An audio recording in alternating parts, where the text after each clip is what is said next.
Każdy samochód miał jakiegoś swojego protoplastę. Takie auto, od którego wszystko się zaczęło. Na przykład protoplastą samochodów sportowych do jazdy na co dzień było Porsche. Protoplastą samochodów dla ludu był Volkswagen Garbus, a protoplastą aut kompaktowych były Volkswagen Golf i Toyota Corolla. A w garażu mamy auto, które stało się protoplastą wszystkich luksusowych SUV-ów. Range Rover. Tak zwany duży Range Rover.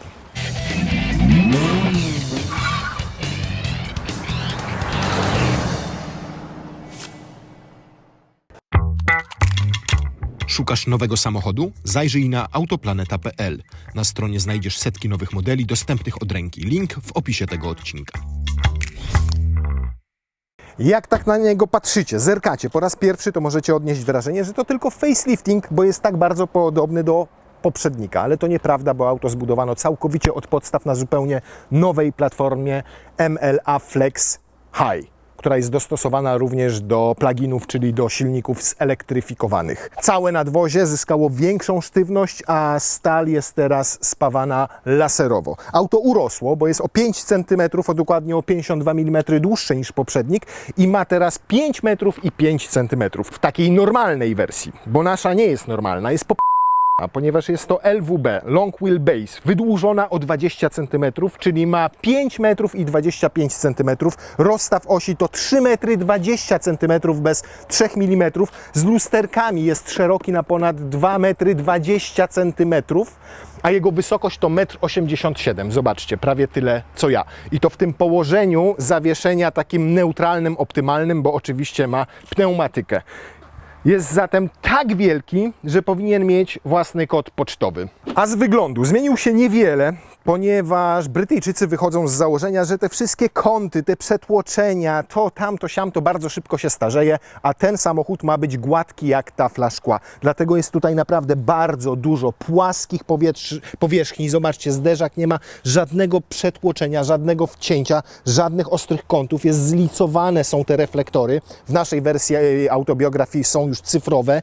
Mają 2 miliony zwierciadełek, które niezależnie się poruszają. Każde dzięki temu mogą idealnie wycinać samochody, które jadą z naprzeciwka albo przed Wami, żeby ich nie oślepiać. Atrapa chłodnicy nawet, zobaczcie, wszystko idealnie zlicowane. Tutaj znajdują się nie tylko wloty do chłodnicy, znajdują się również wloty powietrza, które mają kanały poprowadzone od tyłu do hamulcy, żeby je schłodzić. W autobiografii standardowo macie 22-calowe felgi, te są opcjonalne, kosztują 12 000 złotych, mają 23 cale i niestety mają jedną bardzo dużą wadę. Jeżeli pojedziecie w teren, zobaczcie, tutaj jest taki rowek w tym miejscu, w którym gromadzi się piach. Samochód, jak wjedzie w teren, to ten piach tutaj utyka i pojawia się takie bicie w felgach, jakby były wszystkie koła niewyważone, w związku z czym trzeba to oczyszczać. Nie oczyścicie tego zwykłym kerszerem, tylko musicie jeszcze dłubać tam jakiś patyczkiem dookoła, żeby wszystko powyjmować, każde ziarenko piasku, żeby nie było bicia. No i jeszcze te charakterystyczne elementy dla Range Rovera pozostały. Zobaczcie, ten króciutki zwis tutaj. Tutaj jest oś, co oznacza, że silnik zaczyna się gdzieś w tym miejscu, a z tyłu jest ten też charakterystyczny dla dużych range'ów tailboat, czyli płaska linia dachu z tyłu z takim skrzydełkiem i tutaj również bardzo duży kąt zjazdu. To jest kąt rampowy z tyłu. No i absolutny minimalizm tylnej klapy. Nie widać reflektorów, nie widać kierunkowskazów, nie widać nawet tylnej wycieraczki, bo jest tutaj ukryta. Nie widać żadnego układu wydechowego, co też mi się podoba dużo bardziej niż te wszystkie atrapy, które dzisiaj się stosuje. I zobaczcie tylko, widać jak się jedzie daleko za samochodem, te wszystkie wzmocnienia, te wszystkie napędy, które są tam, no ale to celowo, bo samochód musiał zachować właściwości terenowe typowe dla Land Roverów i Range Roverów. To jest tak naprawdę w linii bocznej jedyne przetłoczenie, które tutaj jest takim akcencikiem srebrnym zakończone i jeszcze jedyny akcencik, no to jest tutaj to U takie, na którym zawsze macie określoną wersję. W naszym przypadku, tak jak mówiliśmy, autobiografii. Zobaczcie tu, jak się otwiera cały próg tego, żeby tutaj błoto się nie dostawało. Więc wygląda to wszystko naprawdę moim zdaniem obłędnie i ma jedną zaletę. że bardzo wolno się starzeje. Nawet ten schodzący Range Rover, którego ten zastąpił, możecie sobie kliknąć tutaj i obejrzeć odcinek z używanym, który zrobił Julek Szalek, nadal dzisiaj, po tylu latach, chyba 10, wygląda naprawdę świetnie. Nasz kolor ten to Santorini Black, bardzo trudny w utrzymaniu niestety, w czystości i kosztuje dodatkowo 6000 zł, ale jak zaszalejecie, to możecie nawet kupić sobie takie kolorki za 60 000 zł. Nasza wersja, oprócz tego, że jest długa, to jest jeszcze 7-miejscowa, bo jest długa 5-miejscowa i długa 7-miejscowa. Tamta krótka, czyli tamta długa 5-miejscowa ma tę tylne fotelną kanapę taką rozbudowaną, fotele Executive. Ta ma 7 miejsc i waży 2 tony 700 kg. Sauté. I jak załadujecie go, to waży 3400. Do tego może uciągnąć przyczepę, która waży 3,5 tony, w związku z czym cały zestaw waży 6 ton 900, tyle co dom jednorodzinny. Bagażnik. W żadnym aucie nie otwiera się tak wysoko. Zobaczcie jeszcze, ile tutaj mam miejsca, a dodatkowo, o, proszę bardzo, ma składaną dolną część, dokładnie tak jak w BMW X7. I ta część służy do siedzenia, śmiało możecie sobie tu piknikować i to we 2 osoby, ponieważ obciążenie to chyba 170 albo 180 kg, dopuszczalne. Oprócz tego ma jeszcze, zobaczcie, sprytne coś takiego, co możecie w ten sposób sobie otworzyć i tu na przykład coś zamocować, ale jak nie chcecie zamocować, o, tutaj się zwalnia tymi przyciskami, to możecie to otworzyć w drugie mańkę, w tę stronę i możecie sobie siedzieć i śmiało się o to oprzeć. Jest też zestaw, który nazywa się Suit coś tam i dostajecie wtedy 2 poduszeczki tutaj pod dupkę, żeby było jeszcze wygodniej, 2 poduszeczki, żeby się oprzeć. Możecie sobie wziąć wędeczkę, cyknąć do jeziora i sobie siedzieć i piknikować. Przydałby się tylko tutaj jeszcze w tym miejscu. O, zobaczcie, ma normalnie miejsca, żeby sobie postawić buteleczkę z browarkiem, ewentualnie z jakąś kolą. Szampan niestety nie wejdzie, bardziej by pasował do tego samochodu. Cyk, cyk. I już złożone. Tu jest co? Tu są tylko te mechanizmy od klapy. A jak chcecie zamknąć, to nie musicie oddzielnie tej części zamykać, ponieważ wystarczy, że to uruchomicie i o, składa się wszystko razem zusammen do kupy. A jak to zrobicie z pilota, to obie części się złożą od razu same. Czyli przyciskiem tylko górna, a jak przyciskiem z pilota, to obie się składają. Bagażnik podobno 883 litry. Za drugim rzędem siedzeń oczywiście, czyli za tamtym. I jest kolosalny. Niestety wrzucenie tam czegokolwiek na sam koniec oznacza, że tutaj musicie stać i jest tam naprawdę w cholerę daleko. 1,80 m jak w pysk strzelił. Stopy mi trochę wystają, to w zasadzie to można tak siedzieć sobie na ławeczce, ale można sobie też na pikniku po tym browarku uciąć drzemkę. Walizkę tylko jedną wsadzam, żeby Wam pokazać, uświadomić, ile tutaj jest miejsca. Proszę bardzo. To jeszcze przymknę. Oczywiście to też samo może się elektrycznie chować. Nie musicie tutaj niczego robić manualnie. Zobaczcie, ile tu jest miejsca. Jedna, druga, trzecia, tak wchodzą tu idealnie. Tu wtedy wchodzi czwarta, jeszcze jakaś mniejsza tutaj i jeszcze jakaś mniejsza tutaj. 4 wielkie walizki plus jeszcze ze 2 mniejsze takie kabinowe. Dzisiaj gorąco, więc nie będę wszystkich tutaj targał. Wspomniałem, że wszystko tu odbywa się elektrycznie, a najpiękniejszą częścią bagażnika jest ten panel sterowania tutaj, bo zobaczcie, co tutaj się od Janie Pawla. Najpierw powiedzmy, że chcecie sobie zamontować przyczepę, zamocować przyczepę. Co robicie?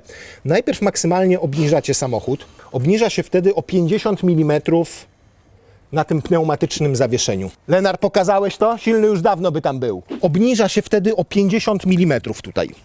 Następna rzecz, jaką robicie, wysuwacie sobie hak. Hak jest, Lenar, tam. Cyk. Jak macie hak już wysunięty, to podjeżdżacie sobie pod przyczepę. Jeszcze wysunąłem hak, a nie ubrudziłem sobie nawet jednego palca. No i jak podjeżdżacie przyczepą, no to co zrobić trzeba zawsze z przyczepą? Podnieść ten dyszel, ciach i nastawić. Ale tu mamy obniżone zawieszenie o 50 mm, więc podjeżdżacie idealnie pod dyszel. Ułatwia Wam jeszcze to, coś takiego, ponieważ wtedy te światełka zaczynają się świecić. Te światełka wysyłają sygnały do przyczepy, na której są specjalne naklejki naklejone, żeby idealnie podjechać pod dyszel. Jeszcze się sugerujecie oczywiście kamerą do parkowania. I co robicie na koniec, jak już podjechaliście pod dyszel? Podnosicie sobie samochód o, uwaga, 14 cm.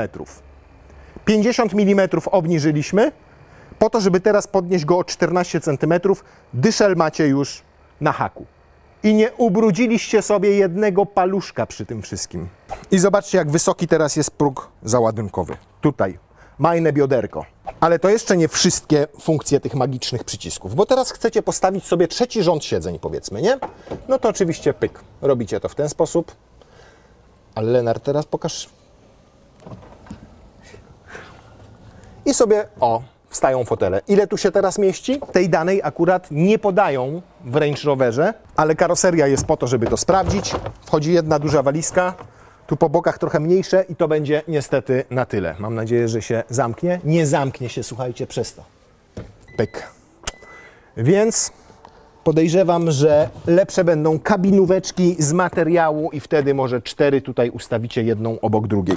A co jeżeli chcecie złożyć wszystkie siedzenia teraz nagle? Bo jechaliście 7-osobowym autem, ale chcecie wykorzystać całe 2 metry przestrzeni, które ma po złożeniu wszystkich foteli. To nic nie robicie innego, tylko... Które to było? I zobaczcie, co się dzieje.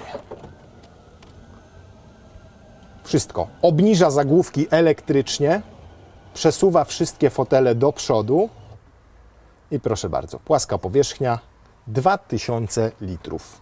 Stół bilardowy można przewieźć. I jeżeli myślicie, że to koniec elektrycznych bajerów, to nie, to chodźcie teraz z tej strony wam pokażę. Przychodzi mały nygus. I co trzeba zrobić z małym nygusem? Małemu nygusowi w każdym aucie trzeba rozłożyć tylne fotele, przesunąć te w drugim rzędzie, żeby w ogóle mógł się tam dostać. A tu nygus podchodzi i robi coś takiego.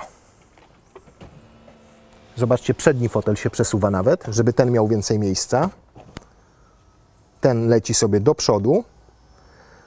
Zyskujecie normalne wejście wtedy na tył i nygus sobie jeszcze może tutaj sam rozłożyć, bo przecież nie będzie się z tym siłował manualnie. Fotelik z tyłu. Oczywiście z obu stron tak jest. Opuścimy go teraz, żeby dzieciak w ogóle mógł tam wskoczyć, nie? No. Ten system składania tych foteli w ten sposób oni opatentowali i nazwali go sobie bunny hop, ale twierdzą, że to nie tylko dla dzieci, ponieważ z tyłu, według Range Rovera, 95% populacji dorosłych mężczyzn się zmieści. W sensie nie 95% populacji, czyli 2 miliardy osób tam nie wejdzie, tylko chodzi o wzrost. No ja się mieszczę raczej w tych 5%. Cyk, cyk. No nie, jestem zdecydowanie w tych 5%. Rozumiem, że te 95% jest wielkości Lenara i naszego producenta, czyli mają 1,60 m. Mam tak, nawiew odrębny tutaj, prosto w ryło, żeby mi było chłodno. Mam tutaj, zobaczcie, to, czyli jako jakieś miejsce na kubeczek. Jest gniazdo USB-C dla prawego i dla lewego fotela. No i są jeszcze, proszę bardzo, Lenar, uważaj. Jest ogrzewanie nawet tych tutaj fotelików i oprócz tego mogę sobie oczywiście sterować tym, czyli jak go sobie tak wezmę, to mogę sobie regulować miejsce na nogi. I teraz mam miejsce na nogi, zobaczcie. Normalnie tutaj jest miejsce na kolana w ten sposób. A z przodu jak jest wtedy z miejscem? No trochę krucho, ale jakiś kolejny dzieciak może tam usiądzie. No i skórka wszędzie dokładnie taka sama, nawet na tej trzeciej kanapie, półanilinowa, bardzo przyjemna w dotyku. Wszędzie jest tutaj skóra, tu skóra, tu skóra, tu skóra, tu skóra. Nawet te boki tutaj, słuchajcie, obito skórą. To jest coś nieprawdopodobnego. Spójrzcie na podsufitkę. Cała jest nie z jakiegoś sztruksu materiału czy z tweedu, ani jakiś alkantar, tylko to jest wszystko prawdziwa skóra. Wow, i wszędzie, zobaczcie, żadnego plastiku, tylko obite grubą, porządną wykładziną. Jak w takim razie jest w drugim rzędzie? No proszę Państwa, tutaj to już nigdzie nie brakuje miejsca.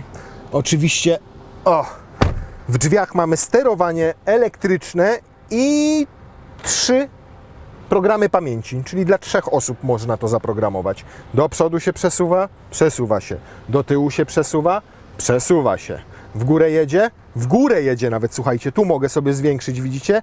Podnieść go, teraz go sobie obniżam, cyk. I zjeżdża ta część w dół tutaj. No i oczywiście jeszcze jest regulowane oparcie, chociaż w niewielkim zakresie, ponieważ nie mam takiej półleżącej pozycji, na przykład jak w Lexusie RX, ale widzicie, w bardzo małym zakresie. Ale jak tak siedzę, to jest mi wygodnie. Jak chcecie mieć regulowane w większym zakresie, to bierzecie sobie wersję 5-osobową, long wheelbase, LWB i macie wtedy tutaj fotele executive, czyli w ogóle już macie achy i ochy, możecie mieć stoliczki, które się rozkładają, składają przed sobą, wentylację, masaże, cuda na kiju. Natomiast tak, mamy tutaj, zobaczcie, nawet w tej wersji mogę sobie otworzyć szybę z tej strony, w ten sposób. Ale mogę też ze swojej strony sobie, a mogę też z dwóch stron naraz i obie się zamykają, żeby czasem nie trzeba było 2 razy nacisnąć przycisku jakiegoś. No i jest też roletka, proszę bardzo, jedzie w oknie. Mogę sobie odsłonić z tej pozycji szyberdach nawet. I oprócz tego lampeczki, które się tutaj sterują, o tutaj z tego punktu do czytania, albo na przykład są dwie. Jedna jest do laptopa, a druga jest do czytania. Nawiewy są tutaj, 4-strefowa klimatyzacja. Tu oczywiście są gniazda USB-C, bardzo brzydko one wyglądają. I tam głęboko są ukryte, więc na pierwszy rzut oka ich nie widać. Są 2 i tutaj macie jeszcze gniazdo takie na 230 V obsługujące urządzenia o mocy do 180 W. Zobaczcie nawet jak wygląda ten panel tutaj, jak jest zrobiona rączka. Z bardzo przyjemnego materiału, idealnie zlicowana jak tak leży, a tutaj się odciąga na specjalnych sprężynkach. No wykonanie to jest po prostu perfekcja. Są 3 Meridiany. Podstawowy 15 głośników, Meridian 3D i Meridian, który się nazywa, tam jest to napisane, Signature. I ten Meridian Signature, tutaj w autobiografii akurat jest seryjny, ma 35 głośników i specjalny system wychwytywania hałasów i zmieniania częstotliwości tak, żeby nie było ich słychać, czyli takiego odszumiania, coś jak działa te słuchawki, które zakładacie jak lecicie samolotem. I wiecie jak gra ten Meridian? Mówię całkiem szczerze. Basy po prostu tutaj pierdzą. To jest coś niesamowitego. We wszystkich Range'ach i Land Roverach i Jaguarach, którymi jeździliśmy, naprawdę Meridiany grały świetnie, a tutaj, jeżeli ktoś kupi ten samochód, to pierwsza reklamacja, z jaką będzie wracał do dealera, będzie dotyczyła tego systemu. Próbowałem go wysterować na miliard różnych sposobów. Po prostu bas jest... Zobaczcie wykonanie przedniego fotela. Skóra. To też jest skóra. Tutaj nawet nie ma plastiku, tylko to jest obite wykładziną. Plastikowy jest tylko próg od tego momentu, gdzieś tutaj dotąd. Skóra.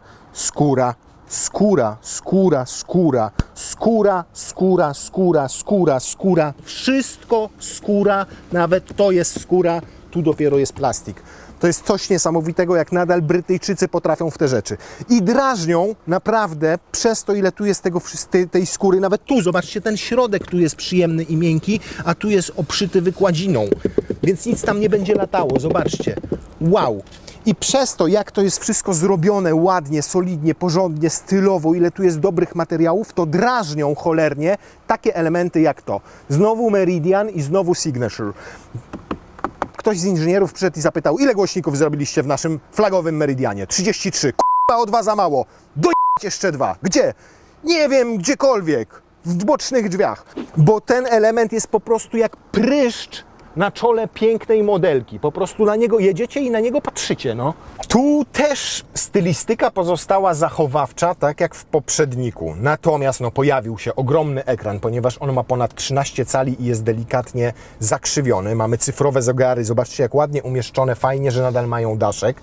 One mają nietypowy kształt i są tak pochylone i sprawiają wrażenie, o ile ja cyfrowych nie lubię, to te naprawdę takich ekskluzywnych, fajnych. Zobaczcie, to jest nawet tutaj skórą obszyte, nawet ta kolumna, kolumna jest akurat z plastiku, ale bardzo ładnego plastiku. Tu skóra, wszędzie znowu skóra, dużo błyszczącego, czyli w tym wypadku piano. Wiecie, jaki mamy stosunek do piano, powtarzali się nie będziemy. Fajnie, że nadal pozostali przy takiej pseudomanualnej klimatyzacji, bo te przyciski już nie są fizyczne, ale bardzo dobrze działają, bo są takie dotykowe i sensoryczne, jak widzicie. No i tu tradycyjnie regulujecie sobie temperaturę, ale jak go wciśniecie i pokręcicie w lewo, to możecie sobie włączyć wentylację, co niniejszym akurat uczyniłem. A jak pokręcicie w prawo, to na przykład pasażerowi możecie dupkę sobie podgrzać. Zobaczcie, nawet wykończenie schowków. To jest górny, cały, nawet zawiasy ma pociągnięte materiałem, a nie żadnym plastikiem. Tam jest gniazdko do zapalniczki. A dolny dokładnie to samo, czyli wszystko wykończone bardzo przyjemnymi w dotyku materiałami. I minimalistyczne. Kółeczko do zmiany trybów jazdy oczywiście możecie sobie schować. Dźwignia do skrzyni ZF-a 8-biegowej. To się otwiera, tu jest ładowarka indukcyjna. Jak tam sobie wrzucicie telefon, to połowę tego telefonu widać, gniazdo USB-C, też schoweczek wykończony przyjemnym materiałem. Tu jeszcze jeden schoweczek. Normalnie jak tak funkcjonuje, to dwie duże nawet butelki możecie sobie włożyć, ale możecie też go sobie przesunąć i tam macie schoweczek głęboki dodatkowy, który ma gniazdo USB-C i gniazdo USB takie zwykłe. A tu nie ma tradycyjnego schowka w naszym egzemplarzu, tylko tutaj jest lodóweczka i wierzcie mi, że chłodzi jak nienormalna. Tu normalnie są tak zimne ścianki, że coś niesamowitego, butelka jest w stanie schłodzić w 15 minut. Piwi Pro oczywiście tutaj mamy. I to Piwi Pro działa już bardzo fajnie i działa bardzo szybko. Możecie sobie tutaj przenosić jakieś ikonki na przykład na bok, żeby mieć szybko do nich dostęp. Jest Apple CarPlay i Android Auto bezprzewodowe. Wszystko to działa tak jak trzeba. Asystenci z jazdy, jakość powietrza. Jeszcze do klimy wracam na chwilę, ponieważ klima ma nie tylko jonizację, ale wychwytuje też cząsteczki stałe, a nawet mikrocząsteczki i to nawet chwali się Range Rover, że wychwytuje mikrocząsteczki wirusów, w tym koronawirusa, więc jak ktoś Wam kichnie na maskę przechodząc na przykład na pasach, to się nie zarazicie. Możecie pozbyć się dwutlenku węgla, widzicie, teraz on jest jak 7 osób za dużo oddycha, to się pojawia za dużo dwutlenku węgla w aucie, więc możecie się go pozbyć, zostanie przewietrzona kabina powietrzem z zewnątrz. I jeszcze jest dodatkowo jonizacja. No ja cię jebię, naprawdę, to jest coś niesamowitego. I dodatkowo jeszcze wentylacją oczywiście sterujecie sobie wszędzie, z przodu, z tyłu, z boku, z dołu, z góry, jak chcecie. Zobaczcie osłony przeciwsłoneczne. Tutaj skórką, tutaj materiałem. Jak z boczku świeci słoneczko, zasłaniacie się i macie drugą osłonkę już zrobioną z materiału. Lusterko jest już cyfrowe, więc jak jedziecie, macie 7 osób na pokładzie i nic nie widzicie w lustereczku, to robicie tylko tak i macie cyfrowy obraz z jednej z płetw, które są na dachu. To jest, słuchajcie, fajny, magiczny przycisk, taki dziwny. Samochodzik, jedna strzałka w dół, a druga strzałka na boki. Jak go naciśniecie, to samochód obniża się o 55 mm i możecie bardzo łatwiej po prostu wysiąść, bo macie niższe auto. I możecie to też zaprogramować sobie w taki sposób, że za każdym razem, jak podejdziecie do samochodu i pociągniecie za klamkę, to auto się obniży o 50 mm i dokładnie tak samo, jak będziecie wysiadali z samochodu, to się obniży o te 5 cm. Fotelem sobie regulujecie tutaj takimi 2 klawiszami i to działa fajnie, ale oprócz tego wyświetla Wam się wówczas tutaj, zobacz, wystarczy, że go dotknę i wyświetla się fotele. Jak sobie tutaj klikniecie dostosuj, no to dużo więcej ustawień się wyświetla. Na przykład ramiona. Tutaj jest taka poduszka, która wówczas pęcznieje. Ja tego nie lubię, ona jest całkowicie schowana. Boczki możecie sobie regulować, możecie lędźwie regulować. Łącznie są 24 ustawienia. To w serii akurat w tej autobiografii. Poduszka tutaj pod kolanami i ona jest naprawdę bardzo długa i bardzo fajna. To jest raz nawet zagłówek, słuchajcie, nie tylko na wysokość, zobaczcie, się reguluje tak jak ten mój w tym momencie, tylko też go można sobie cofnąć, albo można go sobie wydłużyć i oprócz tego ma boczki, które no niestety trzeba się już tu namęczyć i je sobie manualnie luzować albo zacieśniać. I no jest taki podgrzewanie foteli i jest też masaż, słuchajcie. I masażyk działa tutaj naprawdę bardzo przyjemnie. Można sobie ustawić różne formy tego masażu, można sobie intensywność zmienić. Proszę, do góry, na dół, typ masażu pulsacyjnie, kombinacja, góra pleców, dół pleców. No nie ma tylko wziernika analnego. No dobra, to pozostał nam jeszcze silnik. I tutaj powiem Wam, Brytyjczycy też poszli na grubo, ponieważ w ofercie mają nadal 2 motory benzynowe, z czego jeden to 8-cylindrowy o mocy ponad 500 koni, drugi 6-cylindrowy. 2 pchewy i 3 diesle. W czasach, kiedy wszyscy się z takich motorów wycofują, Range Rover idzie odważnie do przodu. A to dlatego, że po pierwsze, Brytole nie są już w Unii, mogą sprzedawać u siebie na rynku własnym, nie mają ograniczeń CO2, takich jak ma Unia Europejska. Po drugie, większość Range'y sprzedawana jest dzisiaj w Chinach, w Stanach Zjednoczonych, na Bliskim Wschodzie, a tam takie regulacje też nie obowiązują. W naszym przypadku to najmocniejszy diesel o oznaczeniu D350, co oznacza, że ma 350 koni i 700 Nm. I jest połączony ze wspomnianą skrzynią ZF-a 8-biegową. Tu zobaczcie, też możecie sobie sterować wysokością pojazdu. Spójrzcie, jak to jest ładnie, czytelnie, minimalistycznie opisane. Teraz jest dostęp, czyli jest obniżony maksymalnie. Normalnie jak zrobimy, zobaczcie, jak zacznie najpierw podniósł przód, zaczyna się podnosić, a jak wezmę warunki terenowe i warunki terenowe 2, to patrzcie, jak szybko się podnosi. A wiecie, czemu też tak szybko się podnosi inaczej niż w pozostałych samochodach? Ponieważ ten diesel to jest MHEV. I ten MHEV ma instalację 48V, a 48V instalacja elektryczna pozwala znacznie szybciej reagować na takie rzeczy. I jeszcze jedną rzecz, zobaczcie, Wam pokażę. Jak sobie to klikniemy, patrzcie.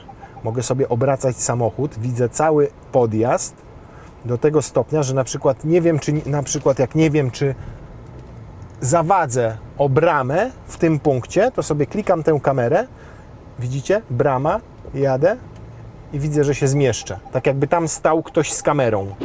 Manewrowanie samo w takich miejscach też paradoksalnie, pomimo gabarytów samochodu, nie jest trudne, ponieważ seryjnie ma tylną skrętną oś i to o ponad 7 stopni.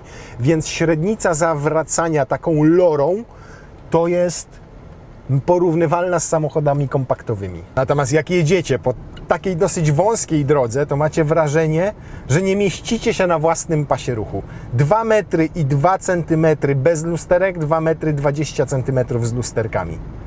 Ale jednocześnie jakoś tak nie przytłacza, nie sprawia tym gabarytem takiego wrażenia, że o kurde, przejeżdżam koło tira, nie zmieszczę się. Nie, właśnie to jest specyficzne i ciekawe, że z jednej strony jest... I zobaczcie, nie wyłącza tych kamer.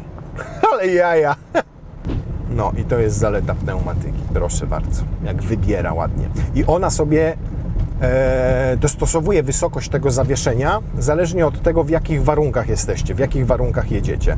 Jak na przykład przekroczycie prędkość o 100 na godzinę, czy tam 105 dokładnie, to obniża o 16 mm samochód, żeby zminimalizować opory powietrza, żeby on się lepiej kleił do drogi.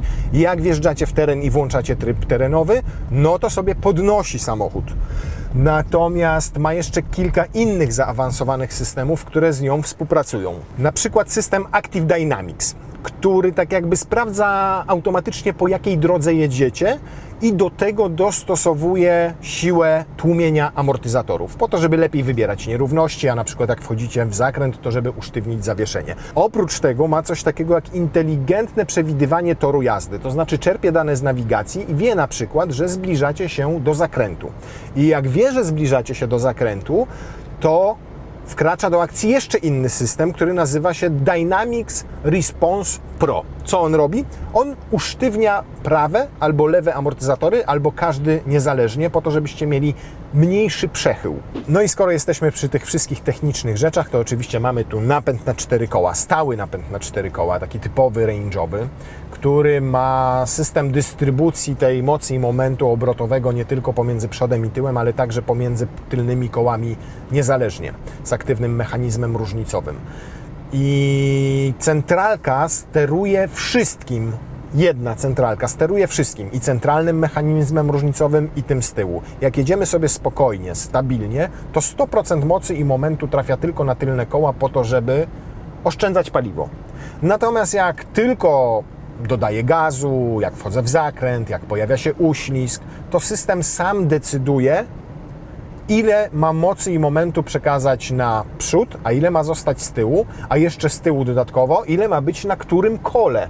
I w ostatecznym rozrachunku może się okazać, że na przykład macie 100% mocy i momentu tylko na jednym tylnym kole, prawym albo lewym, albo 100% akurat zostanie przekazane na przód, bo tylne koła nie będą w ogóle miały przyczepności. Dobra, to teraz czas na sprawdzenie, słuchajcie, przyspieszenia od 0 do 100.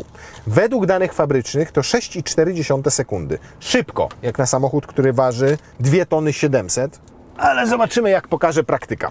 Start-stop, dynamiczna kontrola stabilności wyłączona. Zachowaj ostrożność podczas jazdy.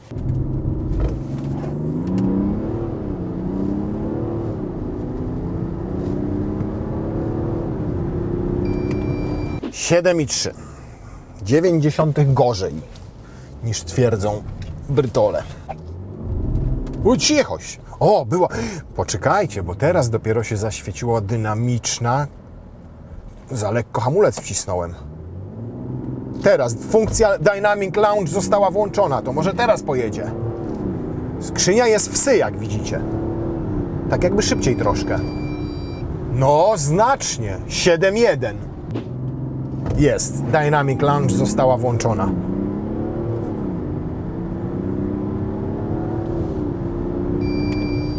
7,2. 7,1 to był najlepszy wynik, czyli o 6,7 gorszy niż podaje producent. Biorąc pod uwagę 7-osobową Landarę, naprawdę, która jest wielkości przeciętnego województwa, to i tak jest naprawdę bardzo dobrze. Bardziej niż takie przyspieszenie będzie Was interesowało to, ile Wam spali, jak zabierzecie sobie rodzinę, bagaże i sobie cykniecie na urlop. To ile nim przejedziecie. Tą 6-cylindróweczkę słyszycie tak od 2000 obrotów, ale ma bardzo przyjemny dźwięk. Teraz przy wyższej prędkości już nie czuć, natomiast cały czas jest czuć ten przyjemny moment obrotowy. Ten moment jest w tym samochodzie najprzyjemniejszy. W każdej wersji, już nawet standardowej, macie asystentów pasa ruchu, systemy autonomicznego hamowania, rozpoznawania znaków. Już są wszystkie w zasadzie na fullu wyposażone w te aktywne tempomaty, cuda na kiju i całą resztę. Już w każdej wersji, nawet standardowej, a zaczyna się właśnie od S jak standard, potem jest SE, potem jest HSE, to jest Autobiography. Bardzo dobrze wyposażona. Są jeszcze SV i przez pierwszy rok będzie bardzo dobrze wyposażona First Edition funkcjonowała. I wiecie, ile one kosztują? W tym wypadku tu mamy Autobiography długą, 7 miejsc i kosztuje 800 000 złotych. Co ciekawe, wersja 5-miejscowa jest o kilka tysięcy droższa, ponieważ nie ma trzeciego rzędu siedzeń, ale w drugim rzędzie siedzeń te fotele są w wersji Executive, czyli oferują Wam znacznie więcej możliwości konfiguracji i znacznie większy komfort. To już jest po prostu taki odpowiednik limuzyny prezesowskiej, tylko w wydaniu SUV. Wyciszenie jest spoko, natomiast słyszę tutaj szumy powietrza gdzieś tam opływające na dwozie. Natomiast zobaczcie zużycie paliwa. 7,3 litra przy 120. I to jest naprawdę właśnie zaleta diesli w takich samochodach. No i wierzcie mi, nie potrzebujecie tutaj bulgotu V8. Ten samochód z tym 350-konnym, 6-cylindrowym, 3-litrowym dieslem, który od nowa został zaprojektowany przez Brytyjczyków do tego samochodu, daje tak radę, że niczego więcej Wam w tym aucie nie potrzeba, możecie mi wierzyć. Oczywiście, oprócz tych mechanizmów różnicowych, które tutaj widać, można je na przykład, widzicie, widać kiedy są otwarte, kiedy są zamknięte, jak jadę, samochód sobie sam tym steruje, teraz się otworzyły, no to ma też ten system Terrain Response drugiej generacji, więc możecie sobie powybierać, po czym będziecie jeździli. Po trawie, żwirze, śniegu, w błocie i po kolejnach, czy po piasku, czy po skałach, czy będziecie nawet brodzili i wtedy sobie włączacie reduktor tym przyciskiem tutaj, bo tak Wam sugeruję. Czy jeszcze jeden był tam tryb nam został, czy na przykład ten tryb konfigurowalny. Możecie sobie jeszcze skonfigurować teren niestandardowy. To nie wiem, jaki jest standardowy, jaki jest niestandardowy. Mechanizmy różnicowe. Można zablokować środeł i tył. Układ napędowy może być zrelaksowany, normalny albo dynamiczny. Układ kierowniczy, jak ma pracować. Kontrola przyczepności, czy warunki terenowe, czy mają bardziej buksować koła, czy mniej buksować. Zawieszenie miękkie, normalne, sztywne. I wszystko to można sobie, słuchajcie, tutaj normalnie skonfigurować. I tutaj macie jeszcze pogląd, jak się przechyla prawo, lewo, jak się przechyla przód, tył, a nawet na jakiej wysokości jesteście. Czujnik brodzenia, jak będziecie wjeżdżali w wodę, no to Wam pokażę. Maksymalnie to 90 cm, oczywiście w najwyższym położeniu. I dostępne są te informacje przy prędkości poniżej 10 km, czyli zalecane, żebyście jechali powoli. No dobra, tryb piasek, podniosłem se go maksymalnie. Oprócz tego zobaczcie, jaką mam fajną kamerkę. Nie tylko pokazuje mi tutaj skręt kół, nie tylko jak się pochylam do przodu, wychylam do tyłu, po jakim zboczu jadę, tylko pokazuje mi też, jakby przez maskę przeziera kamera, jak tutaj wygląda pod spodem samochodu wszystko. Widzicie? To jest niesamowite. Nazywa się to Clear Side Ground View. Prześwit, kąty najazdu, kąty zjazdu, rampowe, takie, śmakie, owakie. No jest tutaj wszystko, ale się czuję, powiem Wam, z bólem serca to dla Was robię. Z ogromnym bólem serca. Natomiast jedyną przeszkodą, przy niektórych przynajmniej przejazdach i przy niektórych górkach i pagórkach, to może być, wiecie co? Rozstaw osi. 3,20. Jak najedziecie na za krótką góreczkę, to możecie po prostu zawisnąć i absolutnie żadne mechanizmy różnicowe, ani kąty rampowe, ani najazdu, ani zjazdu, ani napędy na 4 koła Wam nie pomogą. Natomiast żadne auto, powiem Wam, tak pewnie nie jechało przez ten piach. On jest mega głęboki. Zobaczcie, jak tu jest głęboko. A ciekawe, czy podjadę tyłem pod tą górkę, nie? Zobaczymy? Ale tak tylko troszkę. Tak, żeby nic nie urwać i nie zniszczyć.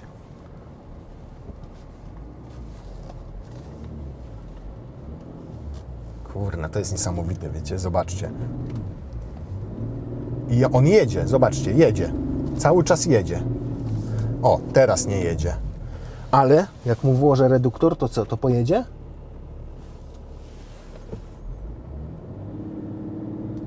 Nie pojedzie. Ale teraz nie zjeżdża do przodu. A jak włożę dy? No super jest ten przedni taki krótki zwis. Naprawdę, nie musicie się o nic martwić, o nic bać. To jest akurat fajnie zrobione. O, a tu jest taki mega kopny piasek. Tu kiedyś, pamiętam, Tuaregiem się zakopałem. A ten? W ogóle z palcem w pipce.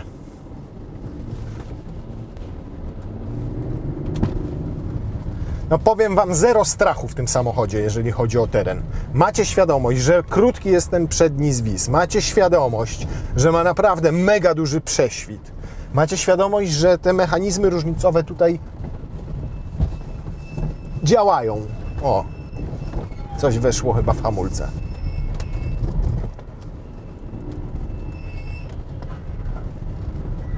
Jakiś kamyczek czy coś. Nie wiem. O, ciekawe, czy pokaże głębokość brodzenia.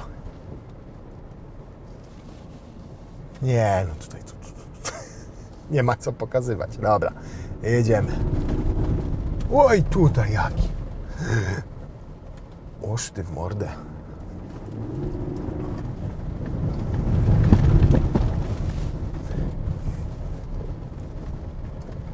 To zrobię chłopakom frajdę, przejadę jeszcze raz. Wiecie, jak zawsze kończy się to. Przejedź jeszcze raz pod ujęcie. I możecie sobie zobaczyć, jak to się skończyło. Przejedź jeszcze raz pod ujęcie. O, w tym materiale o Toyocie Land Cruiser.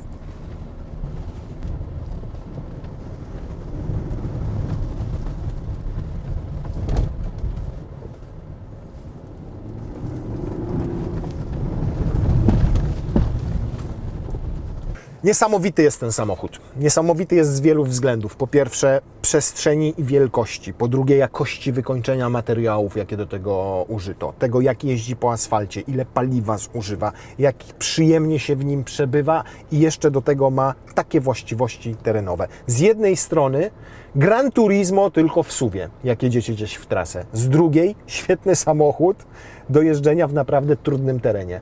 Jeżeli potrzebujecie jednego auta i macie 800 000 złotych, przysięgam, nie możecie lepiej ich spożytkować.